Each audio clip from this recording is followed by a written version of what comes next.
ಮುಂದಿನ ವಾರ ನಮ್ಮ ಸ್ಕೂಲಲ್ಲಿ ಇಂಟರ್ ಲೆವೆಲ್ ಡ್ರಾಯಿಂಗ್ ಕಾಂಪಿಟೇಷನ್ ನಡೀತಾ ಇದೆ. ಭಾಗವಹಿಸೋಕ್ಕೆ ಇಷ್ಟಪಡೋರು ಭಾಗವಹಿಸ್ಬೋದು. ಯಾರೆಲ್ಲ ಭಾಗವಹಿಸ್ತೀರಾ ಕೈ ಎತ್ತಿ. ನೀನೇನು ಕೈ ಎತ್ತಾ ಇದೆಯಾ? ಓದೋದ್ರಲ್ಲಿ ಏನಿಲ್ಲ, ಇದ್ರಲ್ಲಿ ಡ್ರಾಯಿಂಗ್ ಬೇರೆನಾ? ಕೈ ಕೆಳಗಾಕೋ ಮಂಕೆ. ನನ್ನಿಂದ ಸಾಧ್ಯ, ನನ್ನಿಂದ ಓದಲು ಸಾಧ್ಯ, ನನ್ನಿಂದ ಈ ಕಾರ್ಯ ಮಾಡಲು ಸಾಧ್ಯ, ನನ್ನಿಂದ ಇದನ್ನು ಮಾಡಲು ಸಾಧ್ಯ ಅಂತ ನಮ್ಮನ್ನ ನಾವೇ ನಂಬಬೇಕು. ಅದೇ ಸೆಲ್ಫ್ ಕಾನ್ಫಿಡೆನ್ಸ್. ಏಸಪ್ಪ ನಮ್ಮ ಬಳಿ ಅದನ್ನೇ ಎದುರು ನೋಡ್ತಿರೋದು.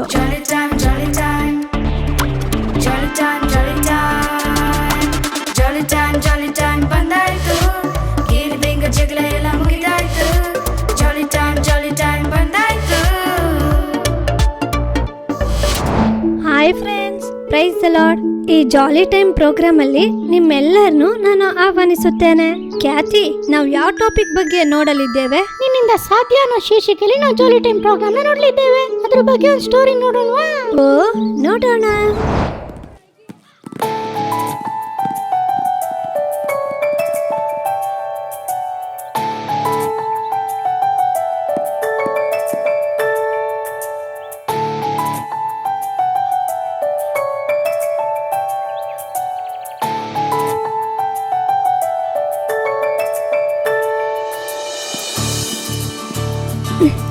ನಮಸ್ಕಾರ ಸರ್. ನಮಸ್ತೆ, ಎಲ್ಲರೂ ಕೂತ್ಕೊಳ್ಳಿ. ಇವತ್ತು ಯಾರು ಸುಭಾಷಿತನ ಬಾಯ್ಪಾಠ ಮಾಡ್ಕೊಂಡು ಬೋರ್ಡ್ ಮೇಲೆ ಬರಿಬೇಕು? ನಾನ್ ಬರಿಬೇಕಿತ್ತು ಸರ್. ಬಾರಮ್ಮ, ಬಂದ್ ಬರಿ.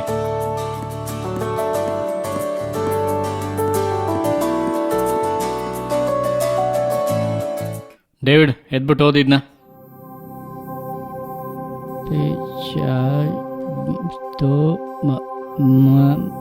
ರೋಸಿ, ನೀನ್ ಎದ್ಬಿಟ್ಟು ಓದು.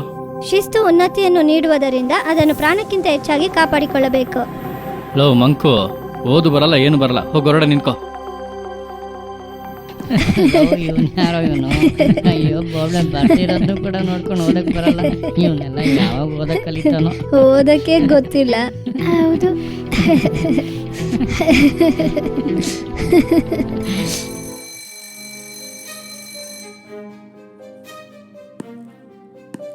ಎಲ್ಲರೂ ಇದನ್ನ ಕಾಪಿ ಮಾಡಿ.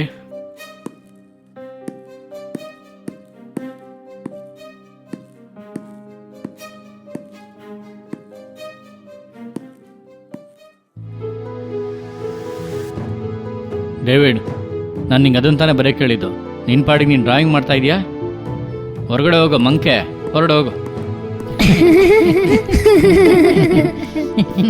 ನಾಳೆ ಎಲ್ಲರೂ ಇದನ್ನ ಕಲ್ತ್ಕೊಂಡ್ಬರ್ಬೇಕು, ಸರಿನಾ? ಸರಿ.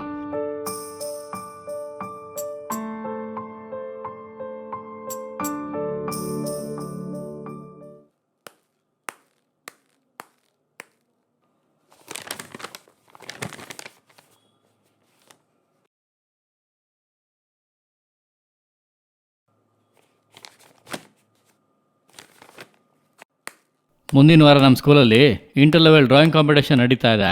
ಭಾಗವಹಿಸೋಕ್ಕೆ ಇಷ್ಟಪಡೋರು ಭಾಗವಹಿಸ್ಬೋದು. ಯಾರೆಲ್ಲ ಭಾಗವಹಿಸ್ತೀರಾ ಕೈ ಎತ್ತಿ.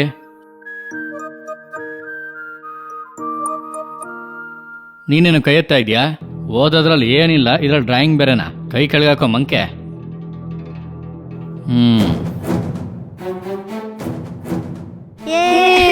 ನನ್ನ ಹತ್ರ ಬಾಲ್ ಕೊಡು ಅಂತ ಹೇಳ್ತಾ ಇದ್ದೀನಲ್ಲ. ಕೊಡೆ ಬೇಗ.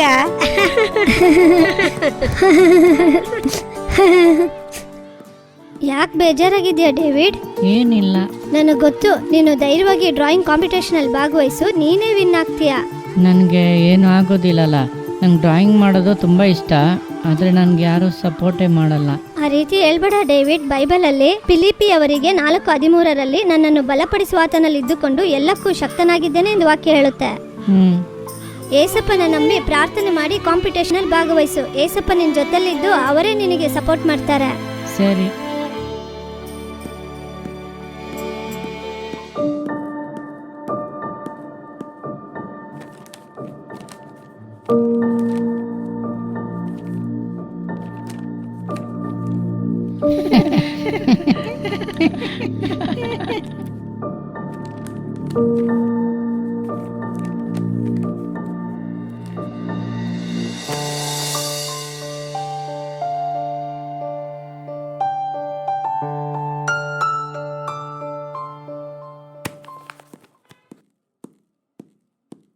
ಇವನೆಲ್ಲ ಹೋಯ್ತವನೆ, ಇನ್ನೆಲ್ಲ ಹೋಗ್ತಾವನೆ? ಡ್ರಾಯಿಂಗ್ ಕಾಂಪಿಟೇಷನ್ ಅಲ್ಲಿ ಭಾಗವಹಿಸಕ್ ಹೋಗ್ತಾವನೆ. ಹೋದ್ರೆ ಹೋಗ್ಲಿ ಬಿಡ, ಅವನೇನ್ ಗೆದ್ಬಿಡ್ತಾನ? ಹೌದು ಕಣ, ಅವನೊಬ್ಬ ವೇಸ್ಟ್. ಏನು ಬರಲ್ಲ, ಗೆದ್ಬಿಡ್ತಾನ. ಹೌದು ಕಣ, ಸರಿಯಾಗಿ ಹೇಳ್ದೆ. ಅವನಿಗೆ ಜನ್ಮದಲ್ಲಿ ವಿನ್ ಆಗಕ್ಕಾಗಲ್ಲ, ಬೋರ್ಡ್ ಮೇಲೆ ಬರ್ದಿರೋದೇ ನೆಟ್ಟು ಓದಕ್ ಬರಲ್ಲ ಅವನಿಗೆ.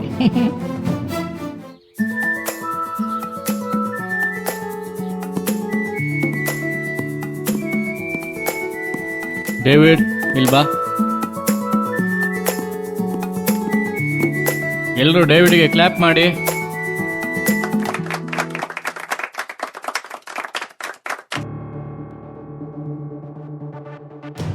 ಸೆವೆಂತ್ ಬಿಗೆ ನೀವು ತಾನೇ ಕ್ಲಾಸ್ ಟೀಚರ್? ಹೌದು ಸರ್, ನಾನೇ. ಡೇವಿಡ್ ನಿಮ್ಮ ಕ್ಲಾಸ್ ಹುಡುಗನೇ ಅಲ್ವಾ? ಹೌದು ಸರ್. ಏನಾಯಿತು? ಏನಾದರೂ ಪ್ರಾಬ್ಲಮ್ಮಾ ಸರ್? ಹುಡುಗ ಕ್ಲಾಸಲ್ಲಿ ಹೆಂಗ್ ಓದ್ತಾನೆ ಸರ್? ಸರಿಯಾಗಿ ಓದೋದೇ ಇಲ್ಲ ಸರ್. ಏನು ಕೇಳಿದ್ರು ಬಾಯಿನೇ ತೆರೆಯಲ್ಲ. ಒಳ್ಳೆ ಮಂಕು ಸರ್ ಅವನು. ಆ ಯಾಕೆ ಸರ್ ನಗ್ತಾ ಇದ್ದೀರಾ? ನಮ್ಮ ಸ್ಕೂಲಲ್ಲಿ ನಡೆದಂಥ ಡ್ರಾಯಿಂಗ್ ಕಾಂಪಿಟೇಷನ್ ಅಲ್ಲಿ ಅವ್ನ ಡ್ರಾಯಿಂಗ್ನ ನಾನು ನೋಡಿದೆ ಸರ್. ಅವನೊಳಗೆ ಒಂದು ಸಾಮರ್ಥ್ಯ ಇದೆ ಸರ್. ಆ ಸಾಮರ್ಥ್ಯ ಅವನೊಳಗಡೆ ಇರೋದನ್ನ ನೀವು ಅರಿತುಕೊಳ್ದಲೆ ಇಷ್ಟೊಂದು ಕಷ್ಟ ಕೊಟ್ಬಿಟ್ರಲ್ಲ. ಯಾರನ್ನ ನೀವು ಮಂಕ್ ಅಂತ ಅನ್ಕೊಂಡ್ರೋ ಅವನು ಇವತ್ತು ಡ್ರಾಯಿಂಗ್ ಕಾಂಪಿಟೇಷನ್ ಅಲ್ಲಿ ಫಸ್ಟ್. ಅವನು ಓದೋದ್ರಲ್ಲಿ ಬೇಕಾದ್ರೆ ವೀಕ್ ಆಗಿರ್ಬೋದು ಸರ್, ಆದ್ರೆ ಅವನೊಳಗಿರುವಂತ ಸಾಮರ್ಥ್ಯವನ್ನ ನಾವೇ ಹೊರಗಡೆ ತರಬೇಕು. ನಿನ್ನಿಂದ ಸಾಧ್ಯ ಅಂತ ನೀವೇ ಅವನ್ನ ಹೊರದುಂಬಿಸ್ಬೇಕು. ಬೈಬಲ್ನಲ್ಲಿ ನನ್ನನ್ನು ಬಲಪಡಿಸುವ ಆತನಲ್ಲಿ ಇದ್ದುಕೊಂಡು ಎಲ್ಲಕ್ಕೂ ಶಕ್ತನಾಗಿದ್ದೇನೆ ಅಂತ ಹೇಳಲ್ಪಟ್ಟಿದೆ ಸರ್. ಇನ್ ಮುಂದೇನಾದ್ರೂ ಅವನ್ನ ಡಿಸ್ಕರೇಜ್ ಮಾಡ್ದಲೆ ಅವನ ಸಾಮರ್ಥ್ಯಕ್ಕೆ ಪ್ರಾಮುಖ್ಯತೆ ಕೊಡಿ ಸರ್. ಸರಿ ಸರ್. ನಮ್ಮ ಸ್ಕೂಲಲ್ಲಿ ನಡೆದಂಥ ಡ್ರಾಯಿಂಗ್ ಕಾಂಪಿಟೇಷನಲ್ಲಿ ಡೇವಿಡ್ ಫಸ್ಟ್ ಪ್ರೈಸ್ ತೊಗೊಂಡಿದ್ದಾನೆ. ಅದಕ್ಕೆ ನಿಮಗೆ ಕ್ಲಾಪ್ ಮಾಡಿ ಅಂತ ಹೇಳಿದ್ದು. Thank you sir. ನಾನೇ ನಿನ್ನ ಹತ್ರ ಸಾರಿ ಕೇಳಬೇಕಪ್ಪ. ಇನ್ನು ಮುಂದೆ ಯಾರನ್ನೂ ಆಗಲ್ಲ, ಅವ್ರು ವೇಸ್ಟು ಅಂತ ಅನ್ಕೋಬಾರ್ದು. ನಿಮ್ಮಿಂದ ಸಾಧ್ಯ ಅಂತ ನಂಬಿ. ಫ್ರೆಂಡ್ಸ್, ನಿಮ್ಮಿಂದನೂ ಸಾಧ್ಯ ಅಂತ ನಂಬಿ. ನಂತರ ನಾವು ಹೆಲ್ಪ್ ಟಿಪ್ಸ್ ಬಗ್ಗೆ ನೋಡೋಣವಾ? ಹಲೋ ಮಕ್ಕಳೇ, ನನ್ನ ಹೆಸರೇ ಬ್ರೋಕಲಿ. ನನ್ನ ಹತ್ರ ಇರೋ ಒಳ್ಳೆ ವಿಷಯಗಳನ್ನ ಹೇಳೋದಕ್ಕೆ ಬಂದಿದ್ದೀನಿ. ಏನಂತ ನೋಡೋಣವಾ? Calcium, fibre, vitamin C, iron, vitamin A, potassium. Calcium ನಿಮ್ಮ ಬೋನ್ಸ್ನ, ಟೀತ್ನ ಸ್ಟ್ರಾಂಗ್ ಆಗಿ ಇಟ್ಕೊಳ್ಳುತ್ತೆ. ಫೈಬರ್ ಏನ್ ಮಾಡುತ್ತೆ ಗೊತ್ತಾ? ನಿಮ್ಮ ಬ್ಲಡ್ ಶುಗರ್ ಲೆವೆಲ್ನ ಹಾಗೆ ಕೊಲೆಸ್ಟ್ರಾಲ್ ಲೆವೆಲ್ನ ಪ್ರಾಪರ್ ಆಗಿ ಮೇಂಟೈನ್ ಮಾಡುತ್ತೆ.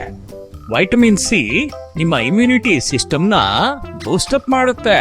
ಅಯನ್ ನಿಮ್ಮ ಬ್ಲಡ್ ನಲ್ಲಿರುವಂತ ಹಿಮೋಗ್ಲೋಬಿನ್ ಅಧಿಕ ಆಗೋದಕ್ಕೆ ಹೆಲ್ಪ್ ಮಾಡುತ್ತೆ.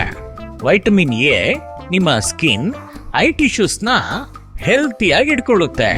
ಪೊಟ್ಯಾಷಿಯಂ ನಿಮ್ಮ ಬ್ಲಡ್ ಪ್ರೆಷರ್ನ ಕರೆಕ್ಟ್ ಆಗಿ ಮೇಂಟೈನ್ ಮಾಡುತ್ತೆ. ಓಕೆ ಫ್ರೆಂಡ್ಸ್, ಇನ್ ಮುಂದೆ ಎಲ್ರು ಬ್ರೊಕೊಲಿನ ತಿನ್ಬೇಕು. ಓಕೆನಾ? ಬಾಯ್. ಶರೀರ ನಮಗೆ ದೇವ್ರು ಕೊಟ್ಟಿರೋ ಆಲಯ, ಅದನ್ನ ನೀವು ಭದ್ರವಾಗಿ ಕಾಪಾಡ್ಕೊಳ್ಳಿ. ಈಗ ನಾವು ದೇವರ ವಾಕ್ಯನ ಕೇಳಲಿದ್ದೇವೆ. ಅಲೋ ಮಕ್ಕಳೇ, ಪ್ರೈಸ್ ದ ಲಾರ್ಡ್. ಇದಕ್ಕೆ ಮೊದಲು ಸೆಗ್ಮೆಂಟ್ಸ್ ಎಲ್ಲ ನೋಡಿದ್ರಾ? ಇಷ್ಟ ಆಯ್ತಾ? ನನ್ನಿಂದ ಏನೂ ಆಗ್ತಾ ಇಲ್ಲ. ನಾನು ಓದ್ಬೇಕನ್ಕೊಂಡ್ರು ನನಗೆ ತುಂಬ ಟಯರ್ಡ್ ಆಗ್ಬಿಡುತ್ತೆ. ನನಗೆ ಆಗೋದೇ ಇಲ್ಲ, ಆಗಾಗ ಬಲಹೀನತೆ ಆಗ್ಬಿಡ್ತೀನಿ ಅಂತ ಅನ್ಕೋತಾ ಇದ್ದೀರಾ? ಭಯದಲ್ಲಿದ್ದೀರಾ? ತುಂಬ ಭಯ ಪಟ್ಬಿಟ್ಟಿದ್ದೀರಾ? ತುಂಬ ಜನ ಭಯ ಪಡ್ತಾ ಇದ್ದೀರಲ್ಲ, ನನಗೆ ಓದೋಕ್ಕಾಗ್ತಿಲ್ಲ, ಈ ಥರ ಎಲ್ಲ ಇದೆ ಅಂತ. ನಾನು ನಿಮ್ಗೊಂದು ವಾಕ್ಯ ತೋರಿಸ್ಲಾ? 2 ತಿಮೋಥೆಯನಿಗೆ 1ನೇ ಅಧ್ಯಾಯ 7ನೇ ವಾಕ್ಯ. ದೇವರು ನಮಗೆ ಕೊಟ್ಟಿರುವ ಆತ್ಮವು ಬಲ, ಪ್ರೀತಿ, ಶಿಕ್ಷಣಗಳ ಆತ್ಮವೇ ಹೊರತು ಏಡಿತನದ ಆತ್ಮವಲ್ಲ. ನಿಮಗೆ ಒಂದು ಗೊತ್ತಾ? ಏಸಪ್ಪ ನಮಗೆ ಭಯದ ಆತ್ಮವನ್ನು ಕೊಡಲಿಲ್ಲ. ಇನ್ಸ್ಟೆಡ್ ಆತನು ನಮಗೆ ಬಲ, ಪ್ರೀತಿ, ಶಿಕ್ಷಣಗಳ ಆತ್ಮವನ್ನು ಕೊಟ್ಟಿದ್ದಾರಂತೆ. ಆಗ ಏಸಪ್ಪ ಇಲ್ಲೇನು ಇಷ್ಟಪಡ್ತಾರೆ? ನಾವು ಭಯ ಪಡಬಾರ್ದು ಅಂತ ಇಷ್ಟಪಡ್ತಾರೆ. ಯಾಕೆ ನಾವು ಭಯ ಪಡಬಾರ್ದು? ಏಕಂದ್ರೆ ಏಸಪ್ಪ ನಮ್ಮ ಜೊತೆಲಿದ್ದಾರೆ. ಏಸಪ್ಪ ನಮ್ಮ ಜೊತೆಲಿರುವಾಗ ನಾವು ಯಾಕೆ ಭಯ ಪಡಬೇಕು? ಏಸಪ್ಪ ನಮ್ಮೊಳಗೆ ಇದ್ದಾರಂದ್ರೆ ನಮಗೆ ಭಯ ಬರೋದಿಲ್ವಲ್ಲ. ಏಸಪ್ಪ ನಮ್ಮ ಜೊತೆಲಿರುವಾಗ ಆತನೇ ಈ ಲೋಕವನ್ನು ಸೃಷ್ಟಿಸಿದ ಆತನು, ಆತನೇ ಎಲ್ಲವನ್ನು ಜಯಿಸಿದ ಆತನು, ಆತನ ಜೊತೆಲಿದ್ರೆ ಭಯ ಬರಲ್ವಲ್ಲ. ಏಸಪ್ಪ ಜ್ಞಾನ ಕೊಡುವಂತ ದೇವರು. ದಾನಿಯೇಲನಲ್ಲಿ ಜ್ಞಾನಿಗಳಿಗೆ ಜ್ಞಾನ ಕೊಡುವಾತನು ಎಂದು ಬರೆಯಲ್ಪಟ್ಟಿದೆ. ಜ್ಞಾನಿಗಳಿಗೆ ಜ್ಞಾನವನ್ನು ಕೊಡುವ ದೇವರಾದರೆ ನಿನಗೂ ನನಗೂ ದೇವ್ರ ಜ್ಞಾನ ಕೊಡಲ್ವಾ? ಯಾಕೆ ಚಿಂತೆ ಪಡ್ತೀರಾ? ಯಾಕೆ ಭಯ ಪಡ್ತೀರಾ? ಫಸ್ಟ್ ನಿಮ್ಮಲ್ಲಿರೋ ಭಯನೆಲ್ಲ ತೆಗ್ದಾಕ್ಬಿಡಿ, ಭಯನೆಲ್ಲ ಬಿಟ್ಬಿಡಿ, ಸರಿನಾ? ಸರಿ, ಓಕೆ, ನಾನು ಭಯ ಪಡ್ತಿಲ್ಲ.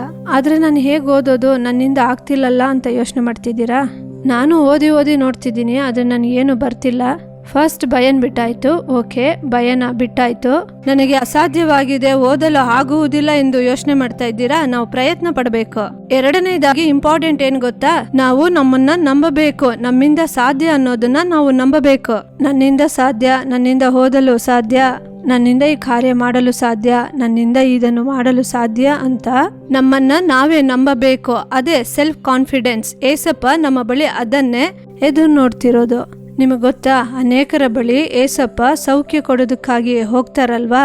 ನೀವು ಗಾಸ್ಪಲ್, ಮತ್ತಾಯ, ಲೂಕ, ಮಾರ್ಕ ಎಲ್ಲ ಓದಿದ್ರೆ ಏಸಪ್ಪ ಕೇಳ್ತಾರೆ, ನಿಮ್ಗೆ ಏನ್ ಬೇಕು ಅಂತ ಕೇಳ್ತಾರೆ. ಯಾಕೆ ಗೊತ್ತಾ? ಏಸಪ್ಪ ಅವ್ರಿಗೆ ಏನ್ ಬೇಕು ಅಂತ ಅವ್ರ ಬಾಯಿಂದನೇ ಹೇಳ್ಬೇಕು ಅಂತ ಎದುರು ನೋಡೋದು. ಅವ್ರ ಹೃದಯದಲ್ಲಿ ಹೇಗೆ ಅವರು ನಂಬ್ತಿದ್ದಾರೆ ಅಂತ ತಿಳಿದುಕೊಳ್ಳೋದಕ್ಕಾಗಿ ಏಸಪ್ಪ ಕೇಳ್ತಾರೆ.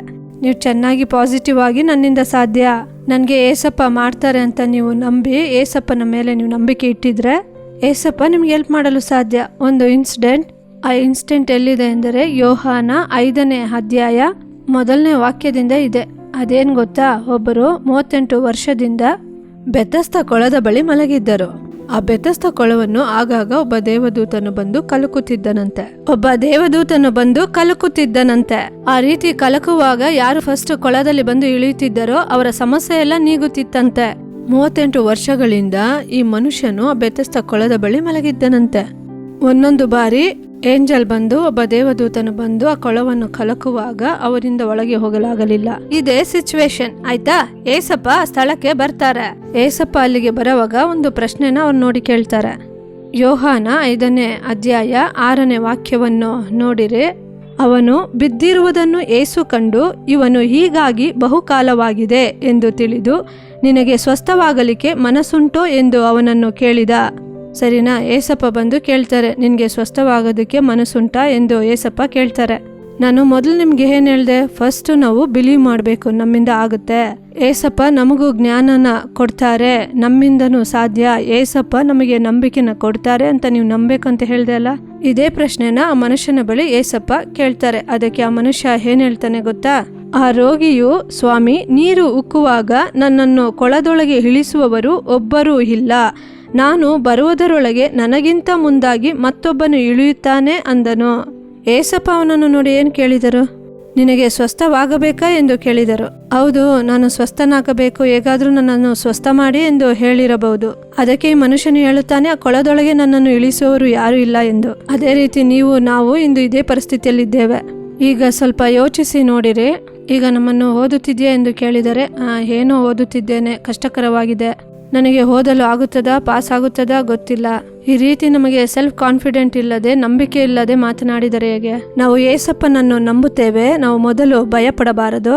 ಸೆಕೆಂಡ್, ಏಸಪ್ಪ ನನಗೆ ಅದ್ಭುತ ಮಾಡ್ತಾರೆ, ನಾನು ಚೆನ್ನಾಗಿ ಓದುತ್ತೇನೆ, ಒಳ್ಳೆ ಅಂಕಗಳನ್ನು ತೆಗೆಯುತ್ತೇನೆ, ಒಳ್ಳೆ ಬಲದಿಂದ ಇರುತ್ತೇನೆ, ಆಶೀರ್ವಾದವಾಗಿರುತ್ತೇನೆ ಎಂದು ನಾವು ನಂಬಬೇಕು. ನಮ್ಮಿಂದ ಸಾಧ್ಯ ಎಂದು ನಾವು ನಂಬಬೇಕು. ಸರಿನಾ? ಅದಕ್ಕೆ ಏಸಪ್ಪ ಏನ್ ಹೇಳ್ತಾರೆ ಗೊತ್ತಾ? ಮೊದಲನೇದಾಗಿ ಭಯ ಪಡಬಾರದು, ಎರಡನೇದಾಗಿ ನಂಬಬೇಕು, ಮೂರನೇದಾಗಿ ಪ್ರಯತ್ನಿಸಬೇಕು. ಏಸಪ್ಪ 8ನೇ ವಾಕ್ಯದಲ್ಲಿ ಈ ರೀತಿ ಹೇಳುತ್ತಿದ್ದಾರೆ. ಏಸು ಅವನಿಗೆ, ಎದ್ದು ನಿನ್ನ ಹಾಸಿಗೆಯನ್ನು ಹೊತ್ತುಕೊಂಡು ನಡೆ ಎಂದು ಹೇಳಿದನು. ಆ ಕ್ಷಣವೇ ಆ ಮನುಷ್ಯನು ಸ್ವಸ್ಥನಾಗಿ ತನ್ನ ಹಾಸಿಗೆಯನ್ನು ಹೊತ್ತುಕೊಂಡು ನಡೆದನು. ಇಲ್ಲಿ ಫಸ್ಟ್ ಏಸಪ್ಪ ಕೇಳ್ತಾರೆ, ನಿನ್ಗೆ ಏನ್ ಬೇಕು ಅಂತ. ಆಗ ಅವರು ಹೇಳ್ತಾರೆ, ನನ್ನನ್ನು ಅಲ್ಲಿ ಕರೆದುಕೊಂಡು ಹೋಗಿ ಬಿಡುವುದಕ್ಕೆ ಯಾರೂ ಇಲ್ಲ ಎಂದು ಹೇಳುತ್ತಾರೆ. ಸೆಕೆಂಡ್, ಏಸಪ್ಪ ಏನ್ ಹೇಳ್ತಾರೆ? ಎದ್ದು ನಡೆ ಎಂದು ಹೇಳಿದ ಕೂಡಲೇ ಇವರೆದ್ದು ಟ್ರೈ ಮಾಡ್ತಾರೆ. ಟ್ರೈ ಮಾಡಿದ ಕೂಡಲೇ ಅವ್ರಿಗೆ ಸೌಖ್ಯ ಸಿಕ್ಕಿತ್ತು. ಇದೇ ಫ್ರೆಂಡ್ಸ್, ನೀವು ಯೋಚನೆ ಮಾಡ್ತಿದ್ದೀರಾ? ಮೊದಲನೇ ಕಾರ್ಯ ನಾವು ಮಾಡ್ತೇವೆ, ಏಸಪ್ಪ ನಮಗೆ ಇದ್ದಾರೆ ಅಂತ ನಾವು ಭಯ ಪಡೋದನ್ನ ಬಿಟ್ಬಿಡ್ತೀವಿ, ಭಯ ಪಡೋದಿಲ್ಲ. ಸೆಕೆಂಡು, ಏಸಪ್ಪ ನಮಗೆ ಮಾಡ್ತಾರೆ ಅನ್ನೋ ನಂಬಿಕೆ ನಮಗೆ ಬಂದು ಬಿಡುತ್ತೆ. ಸೆಕೆಂಡ್ನೇದು, ಕಷ್ಟಪಟ್ಟು ಅಲ್ಲಿಗೆ ಬರುತ್ತೇವೆ. ಮೂರನೇದು, ಪ್ರಯತ್ನ ಪಡುವುದೇ ಇಲ್ಲ. ಏನೇ ನಮಗೆ ಭಯ ಇಲ್ಲದಿದ್ದರೂ, ಏನೇ ನಾವು ಏಸಪ್ಪನ ಮೇಲೆ ನಂಬಿಕೆ ಇಟ್ಟರೂ, ನಾವು ಪ್ರಯತ್ನ ಮಾಡಿದ್ರೆ ಮಾತ್ರ ಏಸಪ್ಪ ಸಹಾಯ ಮಾಡ್ತಾರೆ. ಏಸಪ್ಪ ಏನು ಹೇಳ್ತಾರೆ? ನೀನು ಭಯ ಪಡಬೇಡ, ಅದಕ್ಕೆ ನೀನು ನನ್ನನ್ನು ನಂಬು, ನಾನು ಸಹಾಯ ಮಾಡುತ್ತೇನೆ ಎಂದು ಏಸಪ್ಪ ಹೇಳ್ತಾರೆ. ಆದರೆ ನೀನು ಹೋದು, ನಾನು ನಿನಗೆ ಸಹಾಯ ಮಾಡುತ್ತೇನೆ, ಈ ಕಾರ್ಯವನ್ನು ಮಾಡು, ನೀನು ಸ್ಪೋರ್ಟ್ಸಲ್ಲಿ ಇದ್ದೀಯಾ, ಈ ಕಾರ್ಯವನ್ನು ಮಾಡು, ನಾನು ನಿನಗೆ ಸಹಾಯ ಮಾಡುತ್ತೇನೆ ಎಂದು ಏಸಪ್ಪ ಹೇಳ್ತಾರೆ. ಈ ಕಾರ್ಯ ನನ್ನಿಂದ ಆಗುತ್ತಿಲ್ಲ, ಇದು ತುಂಬಾ ಕಷ್ಟಕರವಾಗುತ್ತಿದೆ ಎಂದು ಯೋಚಿಸುತ್ತೀರಾ? ಇದನ್ನ ಟ್ರೈ ಮಾಡು, ನಾನು ಹೆಲ್ಪ್ ಮಾಡುತ್ತೇನೆ ಎಂದು ಹೇಳುತ್ತಾರೆ. ಆದ್ರೆ ಮೋಸ್ಟ್ ಆಫ್ ದ ಟೈಮ್ ನಾವೇನ್ ಮಾಡುತ್ತೇವೆ ಗೊತ್ತಾ? ಅದನ್ನು ಟ್ರೈ ಮಾಡುವುದೇ ಇಲ್ಲ. ಅದರಿಂದನೇ ನಮಗೆ ಸಮಸ್ಯೆ ಬರುವುದು, ಅದರಿಂದನೇ ನಾವು ಫೇಲ್ಯೂರ್ ಆಗುವುದು. ಏಸಪ್ಪನ ಭಯ ಇರುತ್ತದೆ, ನಂಬುತ್ತೇನೆ, ಆದರೆ ಟ್ರೈ ಮಾಡುವುದಿಲ್ಲ, ಫೇಲ್ಯೂರ್ ಆಗುತ್ತೇನೆ. ನನ್ನ ಕಾರ್ಯವನ್ನು ಸರಿಯಾಗಿ ಮಾಡುವುದಿಲ್ಲ, ನನಗೆ ಲಾಸ್ ಆಗುತ್ತಿದೆ, ನಾನು ಫೇಲ್ಯೂರ್ ಆಗುತ್ತಿದ್ದೇನಲ್ಲ ಅಂದುಕೊಳ್ಳುವುದಕ್ಕೆ ಇದೇ ರೀಸನ್, ಸರಿನಾ? ಫ್ರೆಂಡ್ಸ್, ನಾನು ನಿಮಗೆ ಹೇಳ್ದೆ ಅಲ್ವಾ, ಏಸಪ್ಪ ಬೈಬಲಲ್ಲಿ ಇದನ್ನೇ ಬರೆದಿರೋದು. ನಾವು ಯಾವುದೇ ವಿಷಯ ಇರಲಿ ಮೊದಲನೇದಾಗಿ ಭಯಪಡಬಾರ್ದು. ಸೆಕೆಂಡ್, ಏಸಪ್ಪ ನಮ್ಮ ಜೊತೆಲಿದ್ದಾರೆ, ನಾವು ಎಲ್ಲವನ್ನು ಮಾಡುವುದಕ್ಕೆ ಸಾಧ್ಯ ಅನ್ನೋದನ್ನ ಬಿಲೀವ್ ಮಾಡಬೇಕು. ಥರ್ಡ್, ನಾವು ಚೆನ್ನಾಗಿ ಪ್ರಯತ್ನ ಪಡಬೇಕು. ಆಗಲೇ ಏಸಪ್ಪ ನಮಗೆ ಸಕ್ಸಸ್ ಕೊಡಲು ಸಾಧ್ಯ. ಆಗ ನಿಮ್ಮಿಂದಲೂ ಎಲ್ಲ ಮಾಡಲು ಸಾಧ್ಯ, ಸರಿನಾ? ನಾವು ಪ್ರಾರ್ಥಿಸೋಣ. ಏಸಪ್ಪ ಎಲ್ಲ ಮಾಡ್ತಾರೆ. ಏಸಪ್ಪ ನನಗೆ ಸಹಾಯ ಮಾಡಿ, ನಾನು ಸಕ್ಸಸ್ಫುಲ್ ಆಗಿರುತ್ತೇನೆ, ನಿಮ್ಮನ್ನು ನಂಬುತ್ತೇನೆ ಎಂದು ಪ್ರಾರ್ಥಿಸೋಣವಾ? ಅಪ್ಪ ತಂದೆಯೇ, ನಿಮಗೆ ಸ್ತೋತ್ರ, ವಂದನೆ ಅಪ್ಪ. ಯೇಸುವೆ, ನೀವು ಈಗ ಹೇಳಿಕೊಟ್ಟಂತ ಕಾರ್ಯಗಳಿಗಾಗಿ ನಿಮಗೆ ವಂದನೆ ಅಪ್ಪ. ಅಪ್ಪ, ಇವರೊಬ್ಬೊಬ್ಬರು ಅದನ್ನು ಫಾಲೋ ಮಾಡಬೇಕಪ್ಪ. ಇವರಿಗೆ ಯಾವುದೇ ರೀತಿಯ ಭಯ ಇರಬಾರದು ಅಪ್ಪ. ಈ ಮಕ್ಕಳ ಹೃದಯದಲ್ಲಿ ಇರುವಂತ ಒಂದೊಂದು ಭಯವನ್ನು ನೀವು ನೀಗಿಸಿರಿ ಅಪ್ಪ. ಈ ಭಯವೆಲ್ಲವೂ ಹೃದಯದಿಂದ ನೀಗಿ ಹೋಗಬೇಕಪ್ಪ. ಯಾವುದೇ ರೀತಿಯ ಕಳವಳ ಅಪ್ಪ, ಈ ಕಾರ್ಯಕ್ರಮವನ್ನು ನೋಡುತ್ತಿರುವಂತ ಒಬ್ಬೊಬ್ಬರಿಗೂ ಯಾವುದೇ ರೀತಿಯ ಕಳವಳ, ಭಯ ಇರಲೇಬಾರದಪ್ಪ. ಒಂದೊಂದು ಕಾರ್ಯವನ್ನು ನಿಮ್ಮನ್ನು ದೃಷ್ಟಿಸಿ ಕೇಳಬೇಕಪ್ಪ. ಒಬ್ಬೊಬ್ಬರು ನಿಮ್ಮನ್ನು ನಂಬಬೇಕಪ್ಪ. ಕಾರ್ಯಕ್ರಮ ನೋಡುತ್ತಿರುವ ಪ್ರತಿ ಚಿಕ್ಕ ಮಕ್ಕಳು ನಿಮ್ಮನ್ನು ನಂಬುವಂತೆ, ನಿಮ್ಮನ್ನು ದೃಷ್ಟಿಸುವಂತೆ ಸಹಾಯ ಮಾಡಿರಿ ಅಪ್ಪ. ಕೇಳಿ ಮಾತ್ರವಲ್ಲ, ನಂಬಿ ಮಾತ್ರವಲ್ಲ, ಅವರು ಪ್ರಯತ್ನಿಸುವಂತೆ ಮಾಡಿರಿ. ಎಲ್ಲ ಮಕ್ಕಳು ಪ್ರಯತ್ನಿಸುವಂತೆ ಬಲ ಕೊಡಿರಿ. ಒಂದೊಂದು ಬಾರಿ ಅವರು ಫೇಲ್ಯೂರ್ ಆಗುವಾಗ ಅವರು ಮತ್ತೆ ಪ್ರಯತ್ನಿಸಿ, ಮತ್ತೆ ಅವರು ಪ್ರಯತ್ನ ಪಟ್ಟು ಓದುವಂತೆ ಅವರಿಗೆ ಕೃಪೆ ಮಾಡಿರಿ. ಎಲ್ಲ ಮಕ್ಕಳೊಂದಿಗೂ ನೀವು ಹಿರಿದೇವರೇ, ನಿಮ್ಮ ಮಕ್ಕಳಿಗೂ ಅಪ್ಪ ಬೇರೆ ಮಕ್ಕಳಿಗೂ ವ್ಯತ್ಯಾಸವನ್ನು ಉಂಟು ಮಾಡಿರಿ. ನಮ್ಮಿಂದ ಸಾಧ್ಯ ಎಂಬ ನಂಬಿಕೆಯನ್ನು ಅವರ ಹೃದಯದಲ್ಲಿ ನೀವು ಕೊಡಿರಿ. ನೀವು ಅವರ ಜೊತೆಯಲ್ಲಿ ಇದ್ದೀರಿ ಎಂಬುದನ್ನು ಅವರಿಗೆ ತಿಳಿಯಪಡಿಸಿರಿ ಅಪ್ಪ. ಅವರಿಗೆ ನೀವು ಆ ಬಲವನ್ನು ಕೊಡಿರಿ, ಆ ನಂಬಿಕೆಯನ್ನು ಕೊಡಿರಿ. ನೀವು ಅವರೊಂದಿಗೆ ಇರಿ. ಯೇಸುವಿನ ನಾಮದಲ್ಲಿ ಪ್ರಾರ್ಥಿಸುತ್ತೇನೆ, ಜೀವವುಳ್ಳ ತಂದೆಯೇ, ಆಮೇನ್. ಫ್ರೆಂಡ್ಸ್, ನಾವು ಪ್ರಾರ್ಥಿಸಿದ್ದೇವೆ. ಏಸಪ್ಪ ಖಂಡಿತ ನಮಗೆ ಸಹಾಯ ಮಾಡ್ತಾರೆ, ಸರಿನಾ? ಬಾಯ್. ಫ್ರೆಂಡ್ಸ್, ನೀವು ನಿಮ್ಮ ಬಾಳಲ್ಲಿ ನಿಮ್ಮಿಂದ ಸಾಧ್ಯ ಅನ್ನೋದನ್ನ ನಂಬಿರಿ. ಹೌದು ಫ್ರೆಂಡ್ಸ್, ಮುಂದಿನ ಜಾಲಿ ಟೈಮ್ ಪ್ರೋಗ್ರಾಮ್ ನಲ್ಲಿ ನೋಡೋಣ. Bye. Jolly time Jesus redeems ministries, Nalumavadi, Thoothukudi district 628211. For 24 hours prayer support, call 08035454545. God bless you.